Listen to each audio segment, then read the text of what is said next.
live, então, é para abordar o tema Cuidando de Quem Cuida. Essa é uma live de abertura, né, para uma iniciativa quinzenal de vídeos, então, com informação para profissionais holísticos, terapeutas holísticos, mas para outros profissionais da saúde que querem incorporar, então, uma abordagem mais global, né, uma abordagem mais integral, tanto na prática profissional, como também na saúde pessoal, né? E assim, Isso. juntos, né, Gi, a gente tem a intenção de alinhar a prática e aperfeiçoando e deixando os tratamentos mais efetivos para que todos nós possamos, então, ter uma qualidade de vida melhor, né, É, Gi? Pri, esse é o nosso pontapé inicial aí nesse trabalho, que a gente achou tão importante se dedicar agora, colocar uma energia para isso, vendo até o nosso estilo de vida, né? O que a gente vem passando. Então a gente entrou em sintonia por causa desse motivo e aí a gente achou interessante dividir isso com outras pessoas também. Sim.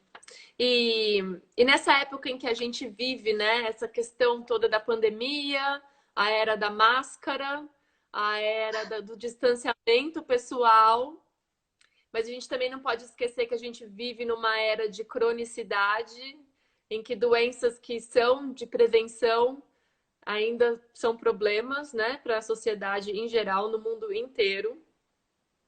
E a gente precisa resgatar esse senso de unidade, de trabalhar juntos, de dividir experiências e dificuldades, de realmente estender a mão, como eu fiz com você, né? Que eu identifiquei alguns problemas, algumas travas, e aí eu não resisti, eu tive que entrar em contato com você para dividir com você e saber da sua opinião. E ter essa segunda opinião foi importante para mim, sabe? Para reforçar, às vezes, o que a gente sabe, mas não tem a coragem, às vezes, de dizer que tá errado ou que tá te prejudicando, está te puxando para trás, Perfeito. né? Exato, porque enquanto você estava falando, eu pensei assim, poxa, a gente tem que trazer como linha de frente aí nesse processo das terapias a relação mais humana, né? Então a gente não está acima de todas as falhas e de precisar de ajuda, bem pelo contrário. A gente tem que mostrar que isso é orgânico, que isso é humano, que isso é natural. A gente se procurar, a gente se ajudar, a gente se cuidar.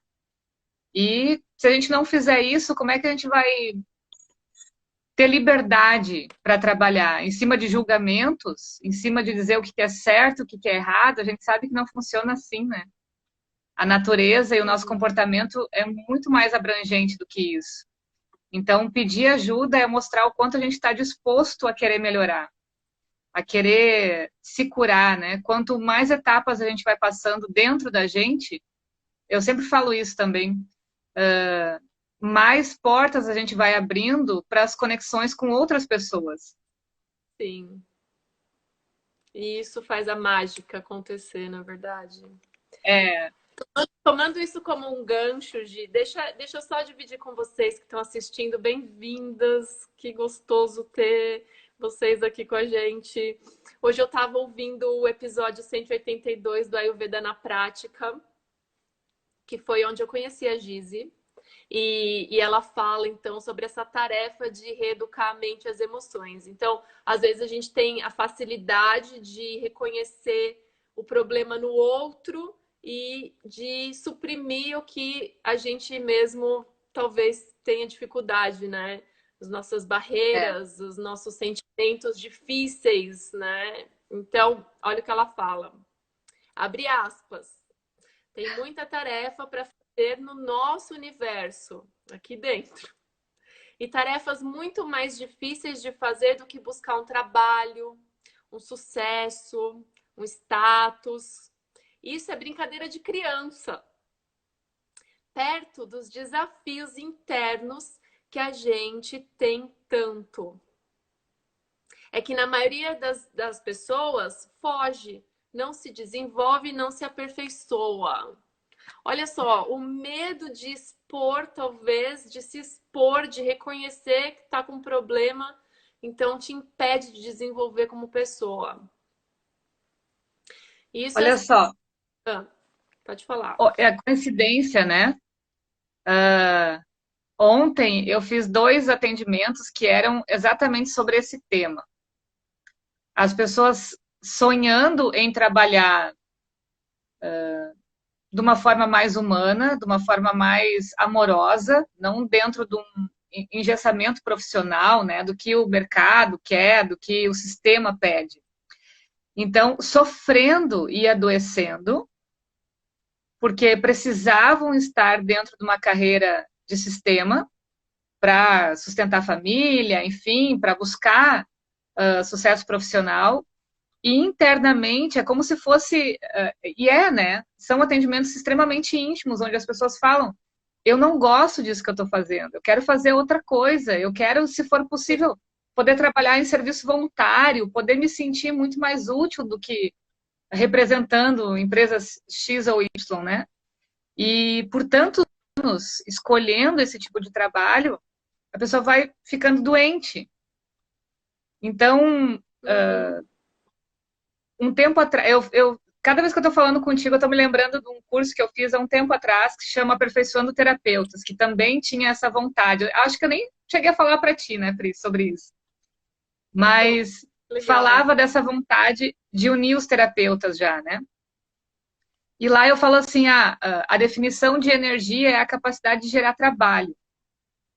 Então, esse trabalho interno é o que eu me refiro nessa parte que você leu ali. Para a gente desenvolver essa energia que a gente busca, inclusive como terapeutas, né? A gente fala muito isso. A Pri tem uma energia maravilhosa, né? Fulano tem, nossa, a gente chega perto e tem uma energia enorme. Aí a gente se pergunta como é que se desenvolve essa energia? É através do Uhum. trabalho. Mas que tipo de trabalho? Mas que tipo de... Então, então trabalhar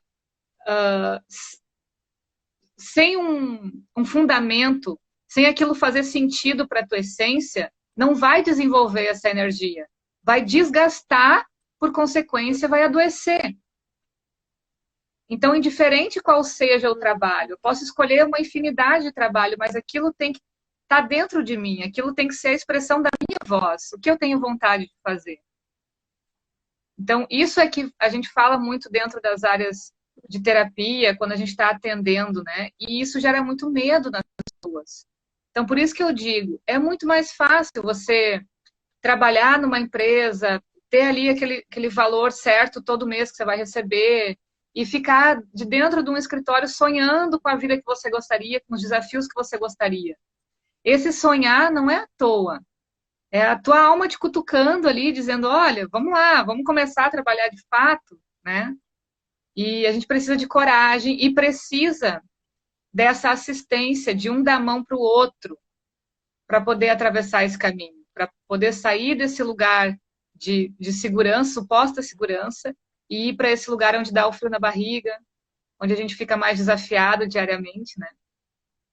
Uhum. Com certeza. E a gente vê que, por exemplo, o que você falou, as profissões que ficam em mais destaque e que a gente busca, né? Como você mesma, trocou a carreira, trocou a universidade de engenharia para estudar terapias naturais e filosofia. Então, Isso. você troca uma carreira que as pessoas consideram, você vai ter status, você vai ter segurança, você vai ter dinheiro e conforto, por alguma coisa Exato. que você não sabe até que ponto você vai conseguir se sustentar, mas que você segue aquela voz interior que eu busco por significado, eu busco por maior expansão da minha consciência. E foi o que aconteceu comigo quando então eu decidi que era hora de encerrar minha carreira como enfermeira, mesmo amando a minha profissão, mas entendendo que eu estava colaborando para alguns excessos, excessos de tratamento, excessos de medicamentos, e então eu precisei me afastar para encontrar outras perspectivas. A medicina moderna, ela tem o seu espaço, ela com certeza tem coisas que são insubstituíveis, tem estágios da doença que somente a partir dessas técnicas mais evoluídas e complexas, Modernas, né? modernas, que a gente pode tratar certas condições, né? Cirurgias e tudo mais. Mas a gente precisa reconhecer o lugar das terapias naturais, a forma de prevenção e até de tratamento de uma forma mais sutil, mas que é o que você sempre fala, depende das duas pontas, é o terapeuta e o cliente, a pessoa trabalhando em conjunto. Exato. Então, a gente aprende no Ayurveda que para existir um tratamento, quatro pilares, né? Que é o médico, primeiro, o medicamento e o paciente. Então, aqui no Brasil, muitas vezes, eu falando daqui, né? A parte do médico e do enfermeiro. Muitas vezes, esses dois lados estão fundidos numa pessoa só. Aí existe o medicamento, que é fundamental, a gente entender o que é o medicamento, que não é só algo que a gente vai comprar na farmácia, mas o nosso alimento é o nosso medicamento. O estilo de vida é o nosso medicamento. Ter, além desse médico, além do medicamento, o cliente ou a pessoa responsável e ativa do outro lado ali também, né? Que eles chamam de